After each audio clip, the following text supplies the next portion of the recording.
O ngayon ho, mga bossing, umaasa yung mga DDS na mapalitan po ang Senate President. No? Umaasa ang mga DDS na si Tito Soto ay mapatalsik ho, mga kababayan. Kaya nga yung ibang mga DDS sa kanila kung ano-ano na yung mga pinagpo-post Loren Legarda, kauna-unahang babae na magiging Senate President. Oho, no? Sila Malutekia, pinost na nila yan. Di ba?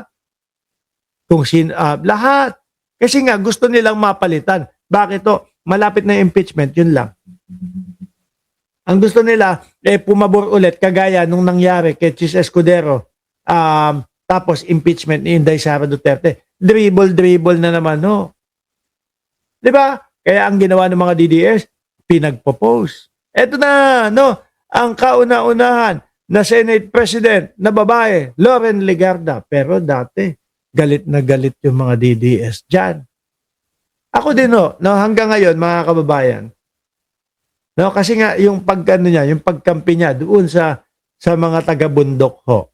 Sabi ni John Capacete, desperado na ang DDS senators kasi papasok na sa Senado ang impeachment ni Sara. Ngayon ho, mga bossing, kapag hindi nila kaalyado ang Senate President, mga kababayan, susundin lang yan kung ano yung legal na sinasabi na konstitusyon ng Pilipinas. Di ba? Ang sinasabi ng konstitusyon ng Pilipinas, kapag ka 1/3 na ang lumagda, pumirma ng mga congressman, ang Senado ay agad-agad na magiging impeachment court. Yun po yung hindi nasunod dati. Pinagdidribble, pinagpasapasahan, ibinalik sa Kongreso, ibinalik sa lahat, mga kababayan. Ngayon, mukha pong walang ganun na mangyayari na gustong mangyari ng mga DDS. Mananatili po sa pagiging Senate President si Tito Soto. Si Tito Soto, simulat sa pool pa lang ho, mga bossing, gustong-gusto niya nang malaman Hindi dinidiin ang Vice Presidente ni Tito Soto. Gusto niyang malaman kung ano ba ang katotohanan talaga doon sa mga Mary Grace Piatos. Aba, ang sinasabi ho, nung kampo ni Sara Duterte, ready daw sila na ipaliwanag kung sino si Mary Grace Piatos. Dati pa naman ho silang ganyan. Lagi ho nilang sinasabi, ready sila doon sa Mary Grace Piatos na pagpapaliwanag. Pero ang totoo, wala naman tayo naririnig na paliwanag. Di po ba? Ngayon, udlot ho, mga bossing. Tapos nung nakita nila, etong si Loren Legarda, mga boss chief sir, nasan ba yun?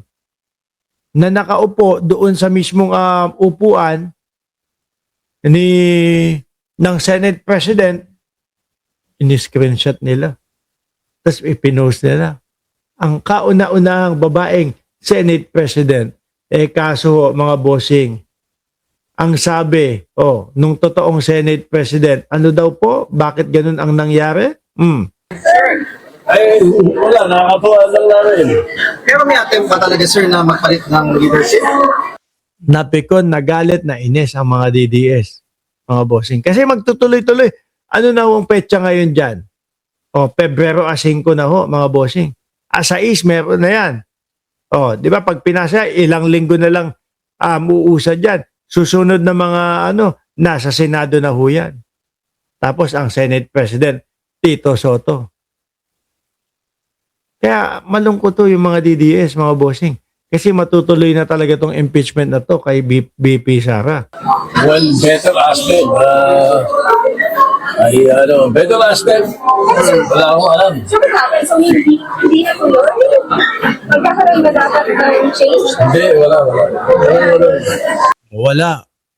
Paano yan? Ang nakikita at mukhang sinasabi, hati sa kapangyarihan. Diba? Power sharing daw. Na mangyayari, bago matapos itong 20th Congress, si Loren Legarda ang magiging Senate President. Di ho ba? Kumbaga, tapusin muna natin tong impeachment na to. No? Para ito sa mamamayang Pilipino. Ba't takot na takot sila dyan sa impeachment na yan? Kung ako ho, ang nasa sitwasyon ng Vice Presidente, aba sige, go lang. Okay lang, walang problema. Bakit? Kasi maipapakita ko yung sagot ko at yung depensa ko sa mamamayang Pilipino. Di ba? Wala akong alam. Redemption. Pero mga sinasabing power sharing dun sa sa process and kick out, ano po yung ibig sabihin nun, sir? Ano yun? May power sharing daw. May post sa Facebook eh. Oh, maputol ko lang. Ipakita ko lang sa inyo. Ito, yung kay Loren Legarda, gulat na yung mga DDS, Nagulat sila. Si Loren Legarda nandun sa taas, Thank you very much, Madam President. Tumaas na siguro yung ng mga DDS. Naku, ito na yung gusto natin mangyari. Puprotektahan ni Loren Legarda ang Vice Presidente. Kaso joke lang daw. Madam President, nice to see you on the yes, session resumed already, right, Madam President? Yes, session is resumed. Thank you, Madam. Diyan sila na biktima ho. Diyan sila na lap trip po. Sabi ni Danilo Espejo, baka masave si Congressman Lebiste. 20 billion penalty. Mukhang malabo na yun. Di ba, Tina B? Paano naman ho? Paano naman daw ho yung impeachment kay Pangulong Bongbong Marcos? Sabi ng mga DDS. Ito, De Jesus complained, insufficient in substance. Is there a second? Second. The same has been seconded. Is there any objection?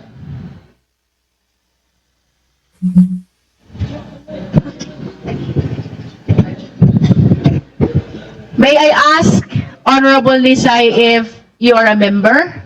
Yeah, member. I'm a member. Are you a member of the Justice Committee? Ex officio member. Deputy minority. As an ex officio member, ito yung hindi alam kung ano yung mga isasagot. then he has the right to vote. And I even to raise a motion. I object, Madam Chair. There is a motion to declare the De Jesus impeachment complaint insufficient in substance. Gumuho na naman po ang pangarap ng mga DDS. Meron pa nga mga nagme-message sa akin, nagsesend pa sa akin. Siya sabi, naku Mark, lagot ka na, yari na kayo, eto na. Si Sara, tingnan mo yung impeachment ni Pangulong Bongbong Marcos. Wala na agad, basura na agad. Versus doon sa impeachment ni Sara Duterte. Eto ho, problemado sila kung paano nila sasagutin yung impeachment kay Vice Presidente, di ba? The same has been objected to. We therefore divide the House. Again, the motion is to declare the De Jesus complaint insufficient in substance. Right. Those who are in favor of the motion, please raise your right hand.